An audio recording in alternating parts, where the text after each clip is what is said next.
Baseball MLB DFS live playbook show here on Monday for a 6-game main slate. I'm Jon Impemba with James Grande here on the Better Sports Network and Fantasy Alarm social channels. James, my man, you and I did the podcast earlier this morning, gave our first look on this 6-game main slate. Our guy Justin Vreeland has the playbook out for everybody already, so make sure you go check that out. If you're listening and watching, get your questions in now. James and I are more than happy to answer your questions, whether it be DFS related, betting related. Just posted my PrizePicks plays here for the day. So we're all ready to go, locked and loaded to talk this 6-game slate, man. Yeah, not the best 6-game slate to start off the week, John, and you and I discussed that this morning, just considering the pitching is, I think, as bad as it's been probably all year. I mean, we do see these slates yearly, and we're going to see them more than just today, right, where, you're not seeing teams aces, and some teams aces are not as good as others. Not that right? good? Yeah. Right. So we're at that point right now in this, Monday, typically the smaller slate. So a nice 6-gamer. Tuesday is going to be double the size, big slate. So, fun little 6-gamer, despite there not being a lot of, good pitchers, but nothing has necessarily changed from this morning to this afternoon. We have more lineups to talk about, right? There's more. There's obviously lineups out. There's a little bit of weather that we need to pay attention to, but nothing too significant. But an interesting 6-gamer to kick off the work week here. Yeah, why don't we talk about some of that weather here again? Not too much that's going to impact what we got going on here tonight, but there is obviously some rain still working its way up the East Coast here. So maybe paying attention to some things with New York Yankees, maybe paying attention to things out in Washington, D.C. in those games where there could be some rain during the game. Our guy over at Roto Grinders, Kevin Roth, the fantasy weatherman that he is, puts together a good report. We got the Weather Center over at Fantasy Alarm as well, kind of all syncing up and lining up together and what we're looking to expect here. So not expecting any sort of postponements, not really expecting a delay. But again, as we get closer to roster lock, still about 2 hours away, things can change. We know historically, and I know you mentioned on the show this morning, Washington has been a bit better, but historically, if there was mist in the air, they're like, you know what? We'll play when it's dry. We get Bryce Harper back tomorrow. No, sorry, the back in the day, he's on the Phillies now. But they'd be like, we got guys coming back. We'll just wait and we'll play on a better day here. So, we'll have to wait and see what goes on there. But those are the 2 games that we're looking at for tonight when it comes to any possible weather impacting. Yeah. And it's not even like you said, possibly impacting how you phrase that ending. Like there might not even be rain that affects this either game. There's a small delay, but nothing. I think, usually when we talk about rain, it's like, oh, well, will this pitcher pitch long enough for it to matter? Like a few days ago, I think it was over the weekend or it was Friday slate. Max Fried, complete game shutout, John, for the Braves. 5 innings. 5 innings. We talked about that too on the show. We said the rain is coming later. I wonder if they just zoomed through 5 innings here, knowing that that's what they're going to do. Sure enough, 5 innings in, they were ready to go.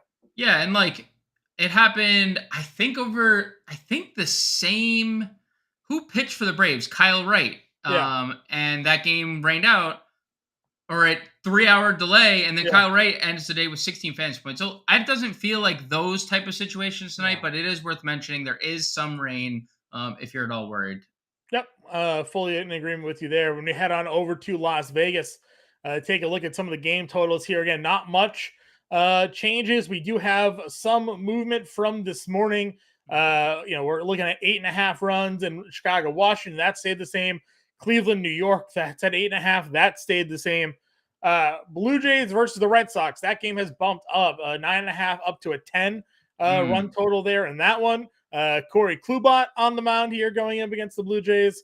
We also have a line dump in 2 games. We have Cincinnati, San Diego from a 9 to an 8.5. Philly and LA from a 9 to an 8.5 here. Both of those teams, though, the home favorites, they're all getting bumps. Houston's now a -190 favorite after opening as a -170. San Diego minus 225 after being a minus 220. The Dodgers a minus 165 after being a minus 155. So a lot of the favorites here that open the day, they've become a little bit more favorite, except for Chicago, Washington. Washington opened as a plus 130 underdog. They're now down to plus 115. So maybe everybody's starting to see what we talked about this morning. Right. Nationals versus lefties, man. They're pesky bunch. And then you got Mackenzie Gore, effectively the ace of the national staff here on the mound, going up against Chicago. Yeah, definitely some interesting line movement. I don't know if you mentioned, I don't think I heard Toronto Boston either. That opened minus 134 up to minus 165 on DraftKings. So that's the books realizing Corey Kluber has like one good start in him per month. So there's been a lot of line movement, to be honest. And it's interesting to see Toronto Boston, not only the money line move, but as you mentioned, the run line or the over under bet up to 10 as well. Because how does it feel over there in Boston right now, John? Hot day today? Like, what's the weather? Actually, you know what? Over the last couple of days had been very kind of cold, rainy, windy.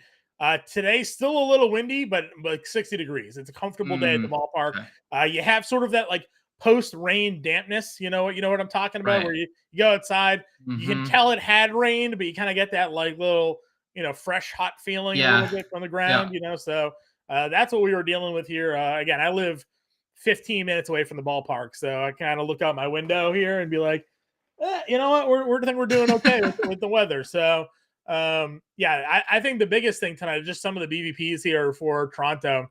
Matt Chapman made my PrizePicks video for today. He's on the cover. 5 for 5 in his career against against Kluber. I know we don't like to talk small samples. He is 5 for 5, 2 home runs, 2 doubles. So, just good. Feeding in to the Kluber matchup here. You got him in Fenway, the Green Monsters right there, righty power. And I don't know if you know this, but Matt Chapman's maybe the best hitter in baseball right now. So 380 on the year. He's hitting 565 against lefties, by the way. He's not facing a lefty today, obviously in Kluber, but when I was looking at his split stats, I had to be like, wait a minute, did they swap like his slugging, right, his average? Nope, that's just what he's doing right now. He's just hammering everybody. Yeah, I mean, the Blue Jays, are a scary bunch. I just peeped at the BVP, and I won't spoil it. And not that we are like big BVP guys, but the top 4 in their lineup do pretty well against Corey Kluber. This is not going to be. If you're going to the game today, don't even go in the stadium. Just stand behind Lansdowne where the Green Monster is, and just wait for the home run balls to come, because like they're coming today. So. Listen, we'll get into obviously the pitching breakdown here. That's kind of what we're looking at for Vegas totals. Our top price pitchers, and again, we talked about it, not your best slate when it comes to stud pitching here tonight. But Luis Garcia is $9,200. He's at home. He's going up against San Francisco. Domingo Germán, coming off of his sticky substance, somehow doesn't get ejected, but Max Scherzer gets suspended 10 games. Against Cleveland here. He's at 87. Blake Snell's at 85. Berrios 83. Gore 81. That's like your top 5 in terms of pricing. There are a couple guys that I'm certainly looking to play tonight, a couple that I'm not. But you brought up the point after I was a little down on Garcia because of the Giants matchup here. His strikeouts have been elite lately, and his pitching, therefore, in turn, has been elite. And that's the reason why he is a $9,200 relief pitcher on tonight's DraftKings. I mean, can we get that fixed? Right? Like, it's been like 3 years. It's been so long. Like, I know it's like such a minuscule part of this whole, like, first, like, let's keep Mookie Betts in the player pool. Like, that should be our priority. And like, Bailey Ober not being in the, like, let's do that first. But like, let's get him a starting. Yeah, was Ober not in the player pool? Is that what your tweet was the other day? Yeah, Ober was not in the player pool on Saturday. It's just a continuing trend, by the way. Like, that has been a thing. I believe as well, I think I saw, is Frenchie Cordero in the Yankees lineup today? No, he's not. Okay. Because he wasn't in the player pool. I thought he got optioned. Yeah, he got optioned. Okay, good. He did. Back to Luis Garcia, the relief pitcher / starting pitcher, mostly starting pitcher. 13 straight innings, scoreless baseball, the 7+ strikeouts in 3 straight starts. And one of them was a little rocky against Texas, but Toronto and Tampa have been his last 2 opponents. And although San Francisco has been good against right-handed pitching, 828 team OPS is second in the league. That's great. 229 ISO, second in the league. That's great. They strike out a lot. 26.5% strikeout rate now. Tops in the league. They have overthrown the Seattle Mariners for number 1 strikeout rate in the league against righties. They're also like number 2 against lefties. So, they're just a team that is striking out a lot. I like Garcia. I like the way he's pitched lately. He's going to be popular. So, I understand like wanting to fade him, but then you look down the board. Where are you going? Blake Snell is the obvious choice, I think, but he is double the ownership Garcia is projected to be, even though not double, but like, Snell is going to be 50% owned in tournaments tonight. Like, that is a large number, 8,500, but it's a good spot. But Blake Snell hasn't won a game and he hasn't pitched past 5 innings. So, like, where is the other option other than Garcia? Domingo Germán has not looked good since, having sticky stuff on his gloves, since using spider tack, since using whatever, 5 home runs in his last 2 outings. And no, Cleveland is not like that team that's going to blast 4 home runs in 2 innings or 5 home runs over the course of a game, but they're very annoying because they don't strike out a lot. And if Germán's not striking guys out, we saw what happened against Cleveland. 0 strikeouts, 5 walks. He only gets through 3 innings because they just count after count after count is, full or walks or whatever. So I'm not getting to Germán. I think the next 2 names are the very intriguing ones. And I think where a lot of my personal interest lies between Jose Barrios and Mackenzie Gore. And I think we both are on the Gore side of things. Yeah. But it's an imperfect matchup, but this is an imperfect slate. So yes, this is an imperfect slate for sure. And that's the thing about Barrios too that intrigues me. It is an imperfect slate, and I know the over under has been bet up to 10, but the money line for Toronto has also been significantly bet up from -134 to 165, and Barrios has been. So my one worry, I don't know if you've taken a peek at the Red Sox lineup tonight. Lefty. They have 2 righties in their lineup. Yes. Everybody else is from the left side of the plate. And you mentioned the splits there for Barrios this season. Lefties versus righties this year. Lefties are doing a lot more of the damage against him. It's been for the last few years too. Again, these aren't like earth-shattering numbers by any sense of the imagination, but they're far better than they are against righties. 271 average, 438 slug, 720 OPS. Again, he's been good this year. He's only given up 1 home run. He's been a ground ball pitcher. So, it's not like some of these other guys on today's slate where guys are hitting 500, for splits. But against righties, 213, 240 slugging, 500 OPS. So the righties are doing no damage against him. So the Red Sox just went out there and threw all lefty bats at him. But also, if you look at the Red Sox lineup, the majority of their good hitters are lefties, right? Verdugo, Yoshida, Devers. Duran has come up and been an absolute lightning rod for them there. We know Casas eventually has some power to come around. He's struggling in his year 2. You talked about Valdez. He's come up doubles in 3 straight games for him. He's a hit first prospect in the Red Sox organization than they got in the Christian Vasquez trade last year. And then Reese McGuire's hit 9th, their catcher, who we make fun of him for the story about what happened to him in a parking lot. We won't talk about it. He likes to use the sticky stuff, but Reese McGuire is hitting 9th. He has a little bit of a. He's a decent hitter at times as well. So they got a whole bunch of lefties going up against him against Jose Barrios today.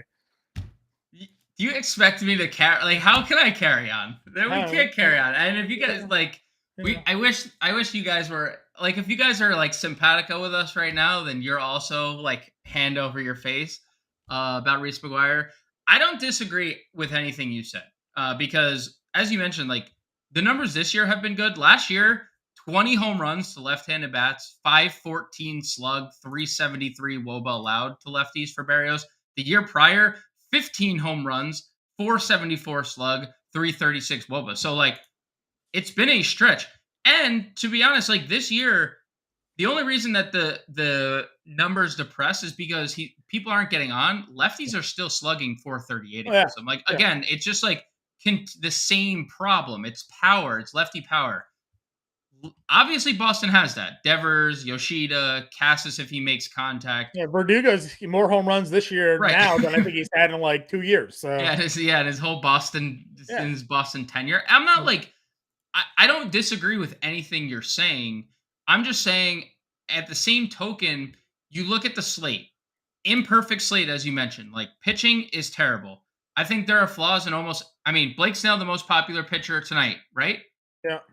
Hasn't made it past 5 innings. I got him in my PrizePicks video for today. 15 and a half outs. He needs to go 5 and a third innings. No, John. That's it. That's it. Just no, you can, that's it is scary. That's it. You just got to get 5 and a third innings for us, and we're cashing today. Luis Garcia, but San Francisco hits righties hard when they're not striking out. Yeah. Mackenzie Gore, the Cubs are the third best offense in the league against lefties. Yeah. Domingo Germán's the fourth owned pitcher of the slate. We just detailed it without the sticky stuff. What is he? Yeah. There's a lot of Tony Gonsolin, the fifth highest owned pitcher, might not pitch 4 innings. Do we know his pitch count yet? Have we gotten word? Nothing official, but like that's kind of what intrigues me about Jose Berrios. I completely understand everything about Jose Berrios being a terrible play today because the lefty power that Boston has. But he is, let's see, sub 5% owned. He probably has as much upside, right? Just upside. Who has more, who has the most upside in this slate? Blake Snell? Mackenzie Gore? Listen, Gore had the strikeouts his last start. Listen, for pure strikeout upside, Blake Snell. Blake Snell can 15 strikeouts. Like that's in his bag. If he can, just, give us the Hunter Green start, man. Like, I don't know. But isn't Berrios close? If you look at this, just the pitchers on this slate, you look at, you're like, yeah, he might have as much upside as anyone else. Sub 5% in a tournament. Not in a cash game. Please don't use him in a cash game. But in a tournament, I'm not opposed. Nice uptick in strikeouts for Berrios this year. Last year was abysmal, 7.8K per 9. But 2 years prior for him, it was 9.7, 9.5. This year he's 9.4. So strikeout bump for him back on the thing. The thing is, the Red Sox, again, they don't strike out. The Red Sox are just a team that doesn't really strike out a lot. Our guy DePrince in chat here want to know our favorite FanDuel pitcher for tonight. Mackenzie Gore is the top price pitcher. By $900 over on FanDuel. Luis Garcia is your number 2 at $9,600. I think you take Garcia at 96. And if you want to get different with it, Blake Snell's 8K. You'll be able to fit any hitter you want. He's gonna be so popular at 8K. Yeah, you'll be able to get any hitter you want with Blake Snell at 8K. FanDuel is also a better format for Blake Snell because you only get hurt by runs allowed. Right? He doesn't get hit by walks. He doesn't get hurt by hits. It's only runs allowed for Blake Snell. So conversely, you don't get the quality start. He won't get you the quality start. Maybe we're hoping tonight because I have him in my FanDuel plays that he'll get there. Bang for your buck, Luis Garcia on FanDuel is $9,600. You can save $1,000 off Mackenzie Gore. On DraftKings, I like Mackenzie Gore a lot tonight. Again, we talk about it. If you're looking at the matchup. You're against left-handed pitching. Cubs, 10th highest strikeout rate, 23%.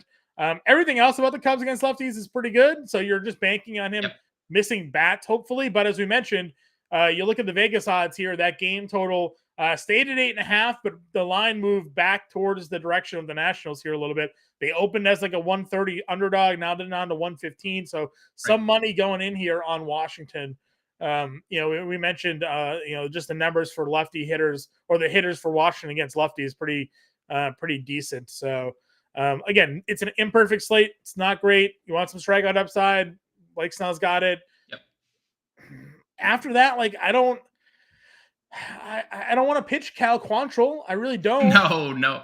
I actually have an interesting twist on that because we were kind of interested in Quantrill, I think, this morning. Well, I actually played Yankees in the lineup. I also think that the Yankees are in play, really in play when we start looking at Quantrill. I like that they're home. Yep. And I like the top I think the top 4 of their lineup is a representable MLB roster. Yes. You just hope that they're the ones that do the damage there. Look, you're playing on DraftKings. It is really hard to like Quantrill because he just doesn't miss bats. Even with the Yankees, with like what their lineup is constructed as, they're going to put the ball in play against Quantrill. So I'm with you. I actually have more interest on the Yankee side than I do on Quantrill. I got an interesting question for you. One more name that I'm willing to just. By the way, just a quick Gonsolin lookup. Before his most recent start, they said the expected innings limit for him was 4 innings. He went 3 1/3. So I don't know if that was pitch count or innings, but I don't know. They were going to let him go 4. He threw 75 pitches in 3 1/3. So maybe he gets to 5. I don't know. I'm still looking to see if we'll get an actual update on eventual pitch count for Gonsolin. Sucks that he's the last game on the slate, so we won't really know. But if news breaks, I'll have it for you. But that was what I was able to find going into his most recent start. They said pitch about 4 innings. Take it for what it is. All right, let me float something out to you, and you can shoot it down immediately, and I understand it. Okay. Mm-hmm. The highest rostered projected team tonight, and for good reason, is the Toronto Blue Jays, right? Right. The second highest rostered team is someone that is the cover of our playbook or the cover of this podcast. They were all throughout our lineup that we built this morning, and so a team that we talked about a lot, right? San Diego. Yep. San Diego's been largely disappointing this year. Yes. They strike out a lot, 26% strikeout rate against righties. They're 18th in OPS. They're really saving grace as home runs, right? Luke Weaver, although he's been bad, and although there has been a large sample of fly balls this year. Good strikeout rate. Dude, he has a 31% strikeout rate this year. I know.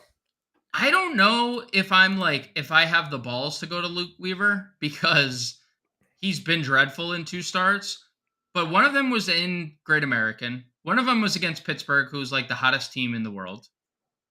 San Diego is not that team, other than we know that they can explode at any moment and they're coming off, their Mexico City series.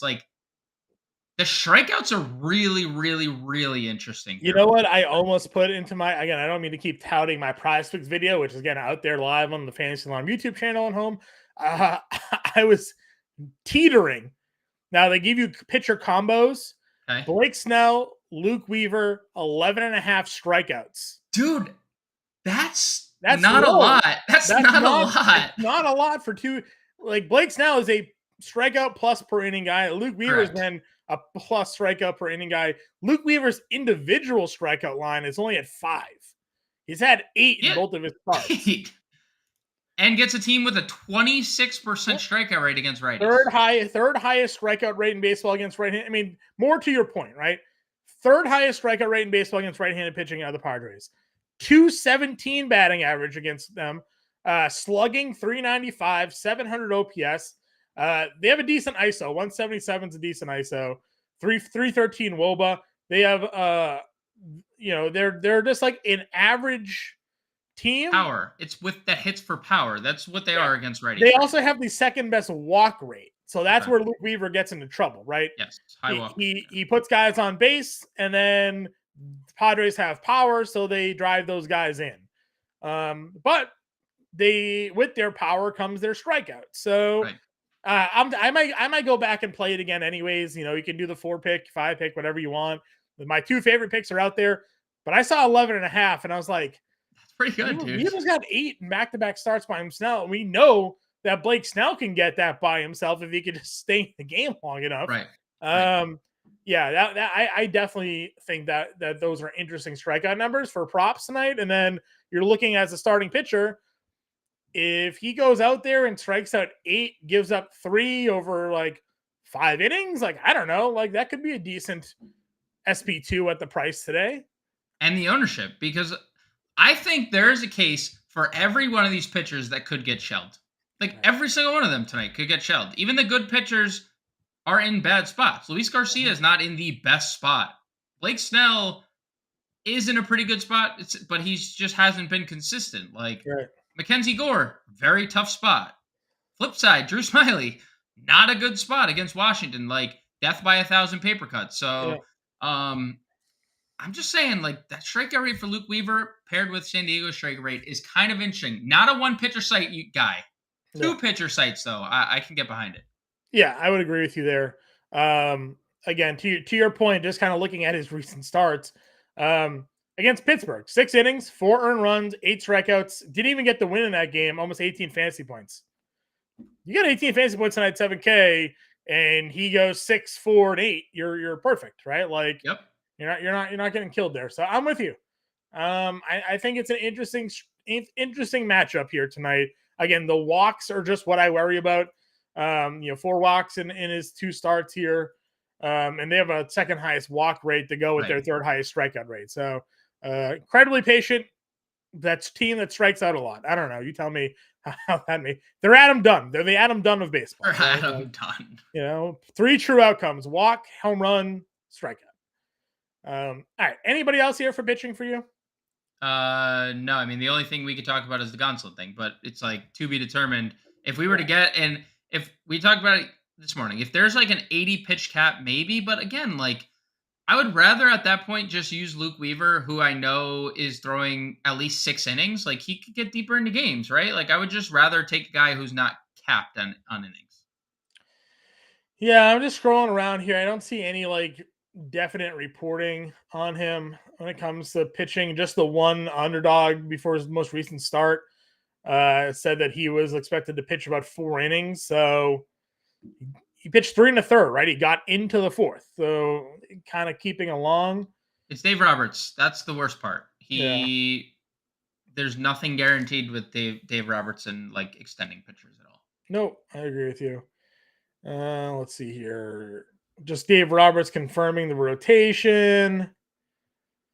Yeah. Well, if we get the info, we'll certainly pass it along here. If not, you got to go in the Fantasy Time Discord. Yep. We'll be live there until roster lock for everybody here. You see the scroll down at the bottom. You can join right now, fantasytime.com/all-pro. Promo code MLB50 saves you 50% off the first 6 months. We also have a 7-day free trial right now. Can't beat going on for free. You sign up, get the 7-day free trial. You don't like it, you cancel, you don't get charged. Otherwise, it's $19.98 a month for the first 6 months. That takes you all the way through the first month of the NFL season as well. So you get access to everything we got going on here at Fantasy Alarm and the Better Sports Network. So take advantage of that offer today here. James, a good catcher. Again, now that we have some lineups, we kind of get an idea of who's in and who's out. Kybert at $3,200 feels like a spot where we're going to be looking to go tonight. We like Yan Gomes against Mackenzie Gore, just the lefty-righty matchup for him. But we also like Mackenzie Gore. So if you're not playing Mackenzie Gore tonight, probably okay to go with Yan Gomes. If you are playing Mackenzie Gore tonight, going Kybert Ruiz. You can also go Danny Jansen against Kluber if you feel like it at $3,100. But that is probably where I ended for me. Yeah, I mean, there's power upside with Blake Sable if that's a route you wanted to take. Home runs in 2 of his last 4. He has 4 home runs over his last 10 games with 1,000 OPS. So like Sable, multi-position eligible. I don't hate that. Hitting 7th in a pretty good spot. Again, I like Garcia today just based on who else is on the slate. There's not a lot of pitching options that like you can comfortably get to. So I think Sable 3,400 would probably be the only other guy. And if you want to play Yankees, Jose Trevino, kind of a wraparound stack isn't the worst, but that's like worst case scenario. Yeah, I'd rather play Jansen there, I think. Agreed. Yeah, I mean, game environment, game total, pitching matchup. And Jansen's hit for a lot of power lately. 3 home runs in his last 10 games. Yep. All right. First base position over here. Again, we don't need to go into all the numbers for Toronto. If you want to get expensive and spend up for Vladdy against Kluber, you certainly can. $6,100. On the show this morning, I told you I liked Rizzo. That hasn't changed. Hitting second tonight, $4,300 against Quantrill. We always like Anthony Rizzo in Yankee Stadium because of that right field there. So for me, it's Rizzo. Where are you looking elsewhere on the first base position? I mean, stacking against Klubot feels really good. Rizzo definitely feels good as well. I do have some interest in Dodgers here. Taijuan Walker's kind of been bad and like hurt. I know the righties have gotten to him and he's been good at limiting lefties, but Freeman hitting 316 with a 370 WOBA against right-handed pitching. Other than that, like LeMahieu 3,800, I think is in a good spot. Righties have given Cal Quantrill fits this year. Righties hitting 339 against him. LeMahieu hitting fourth tonight. Again, not like your prototypical four hitter, and nor has he been great. But he's been okay. He's been really good in Yankee Stadium this year. So I would take a look at LeMahieu. If you're not playing Weaver, Jake Cronenworth is fine. I kind of, again, I'm going to go back to like Giants. Although we like Luis Garcia, Lamonte Wade, guy's just hitting for a ton of power. Home runs. He did home run back-to-back games there, but they were in Mexico City. So. Yeah, Mexico City. It is worth mentioning like all these Giants, Padres numbers from the last. I mean, they scored what? 27, 37 He had 11 runs home runs on Saturday. 11 home runs combined on Saturday. So yeah, and 37 runs in a 2-game span is just insane. But Lamonte Wade leading off 3,200 against Luis Garcia is pretty decent. Yep, I'm with you there as well. Let's go on over to second base here. Again, guys at the top we definitely like. Estrada, just expensive. Horner, 49. India against Snell. If you're not in on Snell, India's really good against lefties. Gleiber's at 47. Jimenez has some run at 45. I think all of those guys at the top certainly very much in play. I don't really have like a strong lean. Like Torres probably is my number one in that group, and then Garcia, but I could find spots for all of them. Yeah, I would say Gleyber is probably the top guy. Hitting third again. Quantrill, terrible against right-handed bats. He already doesn't miss bats, and I think that would be the primary issue with the Yankees lineup tonight. That no Judge, and they're gonna strike out a lot. Well, Cal Quantrill against right-handers, John, this year. If you just had to guess what his strikeout rate against righty bats is, what would you say? 10%. 7.8% strikeout rate against righties this year. Now there's been like some batted ball unluckiness to his outings, but 339 average, 564 xFIP. I mentioned the 7% strikeout rate. I don't like those numbers. 33% hard hit right to righty. So Gleyber is definitely number one for me. I like Jimenez on the other side of this game because I just don't like Herman very much. India, perfectly fine, as you mentioned. There's stolen base upside with him. Nico Horner, we know there's serious stolen base upside with him. Yeah. Not a guy who strikes out a lot either, and that's kind of what we worry about with Mackenzie Gore. So if Horner gets on, he could be going. But it's Gleyber and Jimenez for me above 4K. And then take some shots on guys below. Listen, Whit Merrifield hitting 6th tonight is very interesting. Pretty interesting. He is hitting the ball really well. This is a really good price tag for him. He's stealing bases, not a lot of power, but getting on base. So, and this is a spot where, he had largely been hitting at the bottom of the lineup. So getting him 6th tonight, I think when Merrifield is going to be in a lot of lineups because I want some exposure to the Blue Jays, but they're all very expensive. So if I can get a middle lineup guy at $3,300, he plays outfield eligible as well. So you can kind of pick where you want him. I think Merrifield for me is going to be on some teams. Yeah, it probably makes more sense for if you're going to roster Merrifield to use him at second. It is nice to have the multi-position eligibility. But he's been really, really, really good against righties. And I know Klubat has been worse against lefties. I said it on the podcast. I wish there was more lefties for us to use for Toronto other than Varsho, Belt, and Kiermaier. Like that's the 3 lefties that Toronto had. I think that would be which is why Merrifield's hitting 6, by the way. Right. But 347 average, 392 WOBA against right-handed pitching this year. I love Merrifield. He's probably the number one guy for me under 4K. I would take shots on Miguel Vargas. I mentioned I do like guys against Taijuan Walker. Righties have been better against them. He's finally hit a home run. And Emmanuel Valdez, if you're playing Red Sox, which again, you could definitely do, Barrio struggles with lefties. Valdez is a lefty, doubles in 3 straight, as you mentioned. 2,300 doesn't get yeah, a little bit of a pretty good punt. wraparound potential there too in eighth. I mentioned Dubon earlier this morning. I'll still just kind of give him another shout out here. Finally, a couple games where he hasn't gotten on base, but Ross Stripling has been struggling. Again, he's hitting leadoff for the Astros tonight. They're at home. I don't mind getting to Dubon there either. Third base position here. Devers against Berrios. Again, we talked about it. Felt like that was a lock-in spot. Chapman's BVP against Kluber's ridiculous, but Machado's on the cover for tonight on the show. So we like Padres here. We talked up Weaver a little bit just for that strikeout potential that he has, but a lot of things indicating San Diego here tonight, and Machado's in a good spot.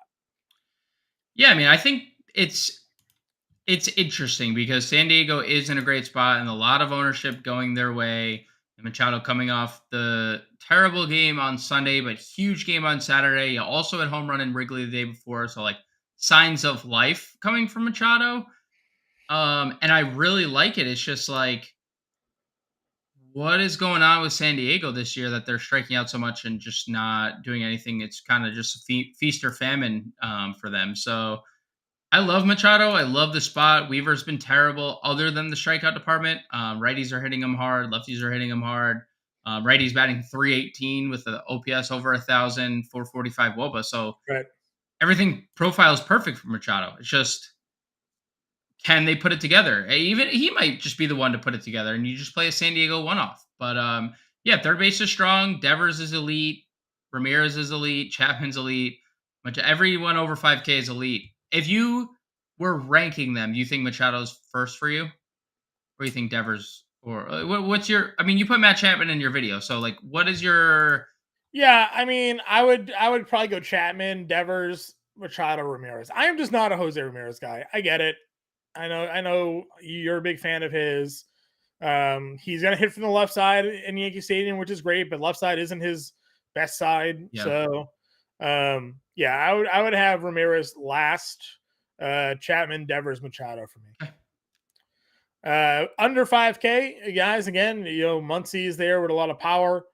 Patrick Wisdom gets the righty-lefty matchup. He's always known good for a home run here in that mid-tier, but for me, it's kind of just jumping down into the value range.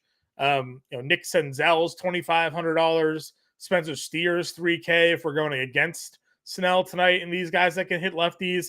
Candelario's $3,200. So I'm focusing a little bit more on the value at third base than the mid tier. So I'm with you. I'd throw one more hat into the ring here with Alex Bregman hitting second against Stripling. Stripling's kind of been bad against everyone this year. 1,000 OPS to righties allowed, 900 OPS to lefties, 415 WOBA allowed. And over the last couple seasons, you and I have talked about it. Bregman, who was historically better against lefties, that split has kind of reversed. And again, it's been better against the righties this year. 371 WOBA, 3 home runs already. When they take the trash cans out of your dugout, I guess this is what happens, right? Yeah, no more trash cans, and now Bregman's just only confident against right-handed pitching. So just a honorable mention. I like Jordan being back in that lineup. Yeah. I like kind of Houston, like the depth of that lineup now with Jordan back in. Like, you have to attack them differently, knowing that. Yeah. Yep. And like now Kyle Tucker's hitting fifth. Like they're two. Jose Abreu withstanding like 2, 3, 4, 6 stack where you get Jeremy Pena is really interesting. I've talked about Corey Julks a couple times on this live stream as well. Like he's interesting. I like Houston quite a bit. I think they're pretty sneaky going up against Stripling here because I do think a lot of the ownership is going to go Toronto and San Diego's way. So I'm just going to throw Bregman out there as a kind of a contrarian play at 4,400. Okay. Going on over to the shortstop position here. Again, top price guys. You got Bichette, Estrada. We've talked about dual position eligibility. Xander's had 55, Trey Turner 54, shortstop eligible Mookie Betts there at 53. I like Xander a lot tonight. Again, we like the Padres. I like Xander. the batting average against righties, again, he's another guy that, for whatever reason, over the last couple of years, just seen the ball better against right-handed pitching than left-handed pitching. So if you're going in on San Diego tonight, Xander is at least hitting the ball better than some of his teammates here that we like. So, yes, $5,500, Xander Bogaerts probably my favorite of that group so far. Yeah, I mean, he's the only one hitting 300 or better against right-handed pitching this year. Excluding Tatis, who only has a 30 at-bat sample against righties. He's the only one hitting over 262 against righties this year. So, he has been awesome. 353 average, 5 home runs, 469 WOBA against right-handed pitching. So, I'm with you. I have a hard time ignoring Bichette in this spot against Kluber. The park is so good. It's just, again, the price. The one thing I will say about the price, though, in favor of Bichette and the Blue Jays is that we don't have a 10K play pitcher we're spending up on, right? If we're using Blake Snell and insert someone under him or around him, we're going to be able to pay up for a couple Blue Jays. So I think Xander is the best option. I like Bichette close behind. Yeah, I'm with you there. Mid-tier range, you've been talking a lot about Jeremy Pena lately. He's down to 6 in their lineup. That's still solid, middle of the lineup, run-producing spot for him at $4,600. And then I just go to Volpe after that. Anybody else for you? Probably not. I think it's Pena here, 46. He's looked great lately, especially in the power department. 4 home runs over his last 10 games. 2 home runs. 2 is nice. Yeah. I mean, the hits, the runs too, runs in 6 straight games, hits in 6 straight games. So he's just kind of been a threat everywhere. Kind of why they were like, yeah, cool, Carlos Correa. You can take a hike. Yeah. We have your replacement this is the same size and literally looks like Carlos Correa. For what it's worth, Correa never really lived up to what his billing was. So injuries certainly didn't help that. But, correct. Well, I mean, the billing of, when you compare someone to A-Rod, that is a very tough bill. That's tough. I would agree. Unfair, maybe a little bit to him, but guy was a top 5 prospect there for a handful of years. And again, he came up and he was fine, but he was never elite. He was never that elite hitter. Injuries definitely had a lot to do with it. So, anyways, now Carlos Correa is getting paid $1 billion by the Twins. So it's all he's okay with those comparisons. Right. Volpe leading off against Quantrill. Agreed. Dude, righties against Quantrill. 7% K rate, 330 plus. How many stolen bases does Andrew Volpe get tonight when he gets on first? I mean, first he needs to get on base. So we'll start there. If he gets on base 2? Once, can we lock him in for 2? I could see a scenario where he has 2 stolen bases tonight. And if he's on base multiple times, I could see a scenario where there's more than 2. Yeah. I mean, they don't have Judge in their lineup anymore, so they need guys to be getting on and moving up. Manufacture runs. Yeah, for sure. That's always the thing that I hate when Judge hits second, because Volpe gets on first, and they're like, "Do not get thrown out stealing. Let Judge hit you in with a home run. Don't run. Right, right. It's annoying. So maybe that changes now with Judge out in that lineup. Right. All right, let's go on over to the outfield position here. We talked about it. We got a lot of top price guys here. Jordan is your top priced outfielder at $6,300. Re-entered, the lineup there after a little bit time off there. He's got 3 hits and a double in the 2 games since he returned. Yeah, so I think him and Kyle Tucker are my favorite outfielders. And I believe if we were talking about it this morning, the 5K tier wasn't that appealing. And then the more I look at it, I just loved Houston. I just like this Houston lineup so much more with Jordan just in the middle of it. It's so much more dangerous. Righty, lefty, righty, lefty, righty, lefty, the first 6 batters of their lineup. And we know Kyle Tucker's dual threat ability. He hasn't necessarily flashed it all that much. But 390 OBP at that. I mean, the 390 OBP just speaks to the fact that he can steal bases. And Jordan, we know who he is. He's probably one of the 3 best hitters in baseball. So I love them. The question mark for me is, what do we do with the other two Padres here? Because they're going to be that's going to be the popular route. Tatis and Soto are going to be the two popular ones. Soto's so weird to me. Last 3 seasons for Juan Soto, right? 20% walk rate, 14% strikeout rate. Pretty consistently, 20% walk rate, 14% strikeout rate. This year, 21% walk rate again, great. Almost a 25% strikeout rate for Juan Soto. So just expanding the zone. The last 2 years, like we thought last year was like, oh, it can't happen again. 249 batting average in balls in play. 238 batting average. It's so insane. It's so insane. But then you look at like some of his adjusted batting average and balls in play numbers, like you got a zip steamer, looking over at Fangraphs, 280, 285. So he's just not. It is bad luck. It is just. Well, it's not just that it's bad luck. It's also like he's not. His hard hit rate is maybe not where it's supposed to be. Like I don't know, is he not barreling the ball enough? Tell me why he's not getting on base as much, and he's not hitting the ball. Is he 5% line drive rate this year? He's almost a 60% ground ball rate. What is he doing? Like just hitting on the top of these baseballs here. Like I want to believe at some point we'll get back to the Juan Soto that was, a 101 type player, but he's not it this year. In the second half of last year, he wasn't it. So I don't know. You're not wrong. To wrap all that up, he's not playing like a $5,200 player. No, he's not.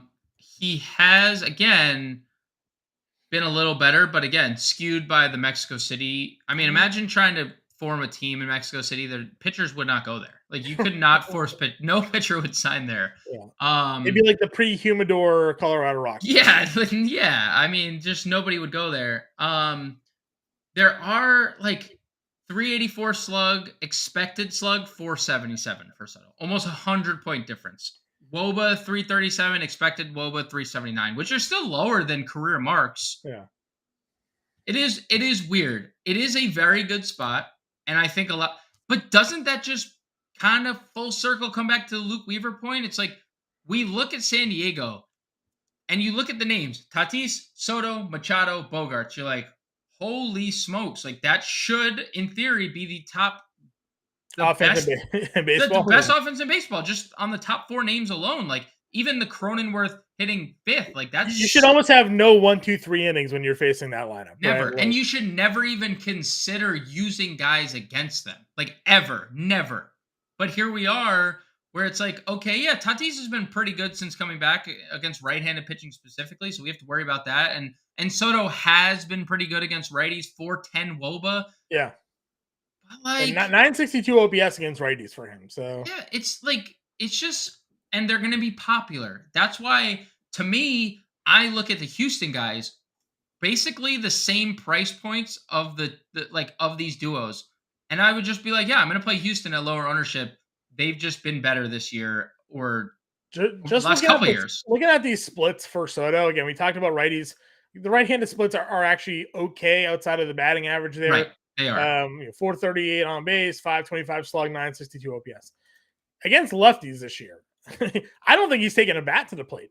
35% strikeout rate, 105 average, 260 on base, 150 slugging, 053 ISO for Juan Soto against Southpaws. So, yeah. So, and those numbers are all drastically lower than what they had been in the past. So. If his name isn't Juan Soto and he's not making the money that he's making, he's not playing against lefties on like. Oh yeah, he's a zero. You know what I'm saying? Lineup. He's a zero in your lineup against left-handed pitching. But what do you do? You're not benching one. So like Nope, I agree with you. George Springer's only $100 less. True. It's a great pivot. And we're one of the cheaper Blue Jays, John, $5,100. Highest game total on the board. We talk about just that matchup. Springer 375 career average against Kluber in 24 at bats. 1,000 OPS. Again, you mentioned it. A lot of these guys have good. Vladdy's 5 for 9. Again, not large sample size. Vladdy 5 for 9. Bichette 5 for 11. Chapman's 5 for 5. Springer's 9 for 24. Like they've all just hammered them. So in like the 2 or 3 games they've played against Chapman, against Kluber, they're not facing the Cy Young Cleveland, Guardians Kluber. They're facing the Tampa Bay Rays, Boston Red Sox Kluber. So yeah, yep. not good. And everything for Springer suggests positive regression soon. I mean, everything. That's what I've said since the start of the year. But like 225 average, 261 expected batting average, 315 slug, 445 expected slug. Expected WOBA of 332. He has a 270 mark there. Like things are going to come around for George Springer. This is probably the kickstart of it all. Yep. We mentioned Bryce Harper was going to be returning tomorrow, so we'll get him on the slate hitting DH. I got him for $8 in our auction league, James. Feeling pretty strong about that. Yeah, I got Chris Sale for $9. Yeah, Chris Sale, good start. Good start last night. I know, but I could have had Bryce Harper for $8. Could have had Bryce Harper for $8. It's true. Good, because I really need power in that league. Anyways, under 5K outfielders, where's your initial targets here? You talked a lot about Boston lefties here. Yoshida and Verdugo, the exact same price. Yeah. I think Yoshida's the lean for me. Both have been really good. Yoshida's been slightly better, hitting over 400 in his last 10 games. Saw a grand slam not too long ago. So Yoshida would be the lean of the two. It's funny. They're like the exact same price. They've averaged the exact same fantasy points per year. They have like the exact same, I think the same amount of letters in their last name. Everything looks so like perfectly spaced out here on DraftKings. I lean Yoshida. If you think about it, Y kind of looks like a V with a longer end. I mean, same. I mean, they're the same. I mean, they both have an O in their Spider-Man meme. Yeah, they both have an O in the exactly. I lean Yoshida, but I like them both. You mentioned Wisdom. I kind of like Varsho. I think if you're building Toronto stacks, like I know Varsho has been a 0, but he is a very talented player who we profiled earlier. Kluber's been way worse against lefties, like 900 OPS against lefties, 389 allowed WOBA. Mm-hmm. I know Varsho stunk, but like you can actually afford him. Well, that's what it is, right? We talk about playing Merrifield and Varsho because they're the cheaper way to get exposure to that lineup. Plus, it then lets you get at least Vladdy or Springer or Bichette, Chapman, somebody in that spot. And if you think about it, actually, the stack that I guess you'd want to end up playing, I'm trying to pull that lineup up quickly to confirm. Yeah, Chapman's hitting 5th. So 5, 6, or 4, 5, 6 rather. Chapman, Varsho, Merrifield. Chapman's 55. You got a 43 Varsho with 33 Merrifield. You can fit that stack in your lineup. Easily, especially with no top tier pitchers to spend up on. Easily can. Yep, 100%. We go a little bit further down. We got a question here, John. We got a question here from Greg. Sorry, late to the show. Who's your favorite single entry SP on DK tonight? Well, Greg, how risky do you want to get with your single entry? We've talked a little bit tonight about Blake Snell. We've talked about Luke Weaver and his strikeout rate. Luis Garcia, we feel, is safe-ish on tonight's slate. He's been pitching really well, but we know San Francisco's offense. Yep. They strike out a lot, but they've been hitting righties really well.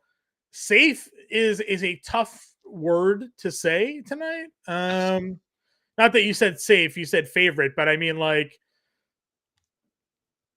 who's your favorite? I think it's Snell, and I shiver when I say it, but I think Blake Snell is where I'm going. I don't know. I think it's Snell. I kind of agree. I think if you're playing single entry, you're typically on these, you're relatively safer than you are in like a large field 150 max, right? Or like a 20 max. Yeah, I mean, well, you can go either way. I mean, to win a single entry, you kind of got to fade the chalk because everybody's got one lineup in there, right? Well, it also, are you fading chalk at pitcher or are you fading chalk at, like, you could, in baseball, it's different because you could play pitcher chalk and then just play the Astros tonight, right? Who no one's on, and fade the Padres or fade the Blue Jays. Yeah. Or conversely, play the chalk lineups and play Luke Weaver instead of Blake Snell. Like, your two chalk pitchers tonight are Snell and Garcia, and it's like those two above everyone else. Yeah, I think it's Blake Snell. Again, lefties. I agree. Cincinnati against lefties, 24% strikeout rate. 249 average, just a 374 slug, under 700 OPS. I think that's where I'm going to go. And they're tough on the road. But it's a tough pitching slate tonight. So it all depends on how risky you're willing to get. If you really want to be different, we think Luke Weaver has some interesting potential here because everybody's in on the Padres. We profiled Padres against right-handed pitching here. They have the third highest strikeout rate at 26%. They're hitting just 217 against right-handed pitching, which is the fourth worst, against right-handed pitching. So, 8 strikeouts and back-to-back starts for Weavers. There's potential for him just to miss bats tonight and limit the damage. So we're kind of rolling the dice with pitchers on opposite sides of that matchup here today, Greg. Yeah, I mean, it is so scary using Luke Weaver, obviously, and we're understanding of that, but it's like your risk aversion. That's what it's all about. Like, how risky do you want to get? If you're playing Luke Weaver, are you playing Blake Snell? No, you're probably playing like Luis Garcia, right? That's probably because then you could get wins in both spots. Yep. So that's kind of how John and I are looking at this slate. I mean, it's a tough slate to really get on board with pitching. Yep, I agree. Joey Wright in here. What's up, Joey? Hope your Joey? shows were good this afternoon, my man. All right, we got a couple more minutes here, James. We want to try to get a lineup out. Give me your favorite value outfielders for tonight. Value outfielders. Those, John, do not exist. No, they do. Duran, 33. No, they do. No, they do. Jokes. Jarren Duran for sure, 33. He's been great. I love the fifth. I stacked Duran Devers the other day, and Devers homered, and I was like, great, this is great. Like Jarren Duran's hitting 9,000 this year. Like, there's no way it's going to let me down, right? It did, but I'd be willing to go back to the well. Alex Call leading off has hit lefties really well this year. He's actually just hitting kind of well lately too. Yep. 2,700. That feels good. Too bad our boy Stone Garrett's not in the lineup tonight. I know. RIP to Stone Garrett shares. Stuart Fairchild hitting third. He'll probably be pinch hit for. There's we know one of the Reds outfielders are going to come in for him. So those three guys are okay. All right, let's build our lineup then here. Let's save pitching. Well, give me your pitcher. Are we going to Weaver or Snell? We can go Weaver on this program, but not many people might come back. All right, we'll go Weaver. We'll fade Padres here. Then we'll go Astros. Okay. Give me your SP1. I mean, if we're going, I'll say Garcia if we can afford it. If not, we could pivot to Mackenzie Gore. Okay. Yeah. Catcher then, are we going Kybert? Yeah, Kybert felt good. First base here, Riz. Yeah. Let's get Anthony Rizzo in there because we're going to pair him with Volpe anyway at short. Yeah. Jeremy Pena. Well, that's what it is. If we're going Angels here, Blue Jays here. Merrifield. Yep. Third base, Chapman or Bregman? Let's go Chapman. Okay. Shortstop, you want to Pena? Yeah, but I don't know if we can afford. Jordan Tucker if we go, because I want both those guys. Okay. Volpe 37 to a little mini stack. All right, let's see. Jordan and Tucker. I don't know if we can afford this. 2K flat outfield. Doesn't exist. Does not exist. All right, we'll go down from Garcia. We'll go to Gore. And that gives us a $3,100 outfielder. Alex Call. Jolks. It's Jolks or Call. Better call Saul. Call leading off. There it is. So that's our lineup, everybody there. Luke Weaver, Mackenzie Gore, Kybert Ruiz, Anthony Rizzo, Whit Merrifield, Matthew Chapman, Anthony Volpe, Jordan Alvarez, Kyle Tucker, Alex Call. Get in the Discord. We'll be in there for the rest of the evening up until roster lock. Not yet a member already. Join now. fantasydome.com/allpro. Promo code MLB50. You get a 7-day free trial involved with everything. Download the Better Sports Network app. It's free to do in your iTunes and Google Play Store. Get in on the Better Sports family there today as well. James and I will be back tomorrow. Good luck, everybody. We'll talk to you all later.